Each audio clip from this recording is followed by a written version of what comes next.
You see them everywhere. When you're eating at a restaurant with your family, waiting to press the skip button on a YouTube ad, or when you're just sitting through a commercial break during the Super Bowl. Advertisements promoting the fun-loving freedom of alcohol, and public service announcements warning of how the same substance can leave you incarcerated for life, disabled, or dead. Two sides of the same coin. Both alcohol ads and anti-drinking PSAs attempt to steer your opinion, though with drastically different destinations. Both alcohol ads and PSAs are examples of propaganda, the calculated use of words or visual language to influence how people think and behave. The connotation of the word propaganda indicates the use of falsehoods to trick or deceive. This includes omission of certain facts, which may damage the propagandist's argument. For PSAs, this means not showing any positive encounters with alcohol, while advertisements for alcohol omit any mention of drinking's many dangers. The inception of propaganda is murky and may date back to prehistoric cave drawings intended to ward off or intimidate invaders. The modern definition of propaganda, however, has a clearer beginning. The inventions of the Industrial Revolution made communication more robust, and a government state could now transfer messages to all of its people in a matter of seconds.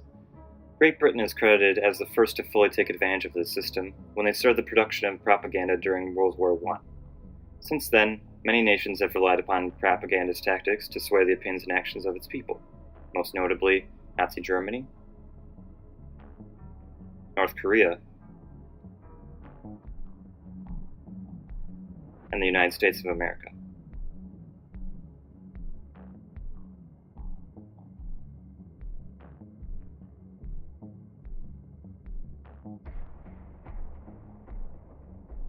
What fascinates me so much about what I'll call the drug propaganda war between alcohol ads and PSAs is that, unlike most battles of opinion, the two sides are unbalanced.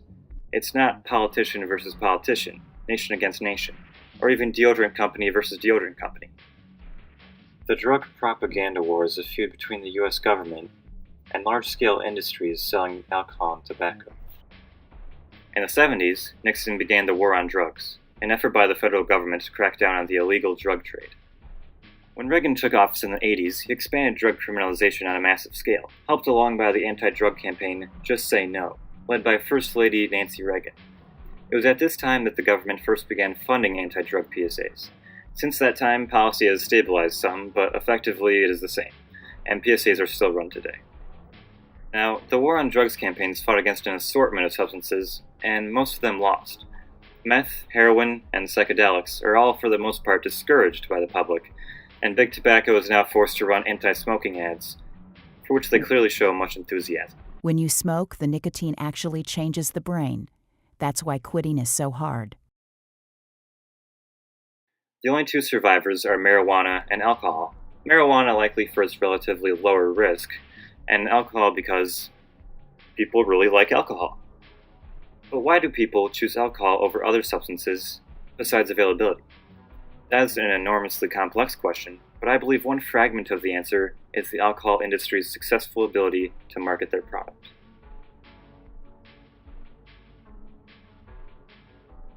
Alcohol ads are odd in that, like car commercials, you don't really know what you're watching until a close-up of the brand logo is shown at the end.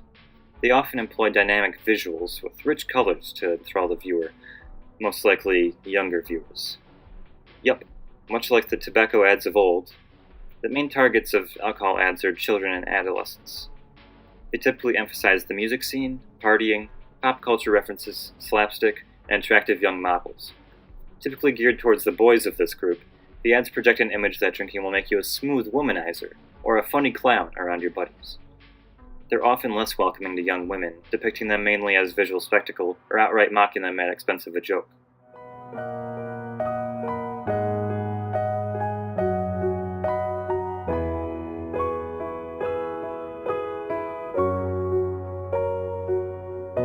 Yikes. With this idea of the womanizer, there is a projected ideal of sophistication. It's classy to drink. Alcohol ads allude to the likes of Hugh Hefner and James Bond, or use classical music to underscore the legitimacy of drinking. We see this in the Dos Equis Most Important Man in the World advertisements. Do you want to be rich, classy, and have women love you? Then buy our product. These ads were effective to the point that I can remember when me and my friends would recite the famous end phrase on my elementary school playground. But when I do, I prefer Dos Equis.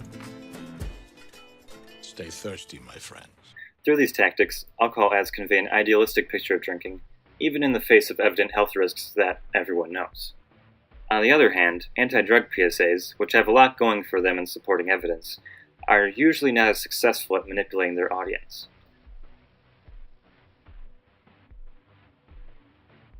Conventionally, they employ scare tactics with use of creepy imagery, horror tropes, gore, muted colors, and juxtaposition between the good times of drug use and their dangerous consequences.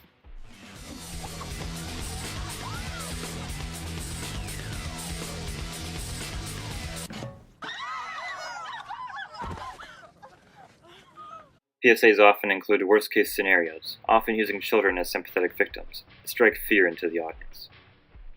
For more severe substances like hallucinogens or amphetamines, these tools seem to work well, as seen by the disturbing long takes of the Meth Project.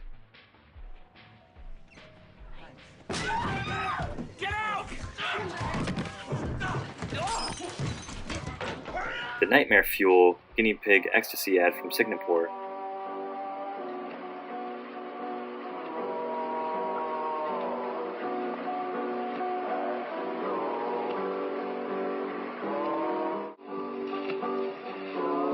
Take ecstasy, and you're the guinea pig. and the weird Black Mirror-esque public social shaming of the Meth Museum ads. However, some of these ads come off as out of touch and lose their intended effect. As a sleepy face emoji, I know we all get tired sometimes. But if you start to nod off behind the wheel, then wake the up. Stay alert. Acting and PSA ads can also be pretty exaggerated and, well, not good.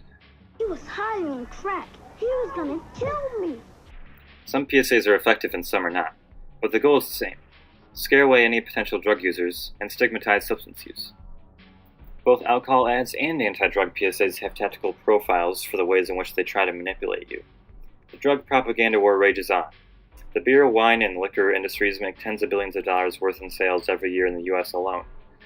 The propagandist tactics employed to bolster these sales are by no means the only reason for the industry's success, but all the same, the advertisements have been proven to influence customers, hence the billions of dollars spent on ads every year. In the same manner, PSAs are still regularly run in our culture. My purpose in making this video is not to argue one side or the other, but to inform people on how each respective side uses manipulation to garner support. If you're aware of the ads or announcements' intentions to manipulate you, propaganda loses its effect, and you're free to make your own decision.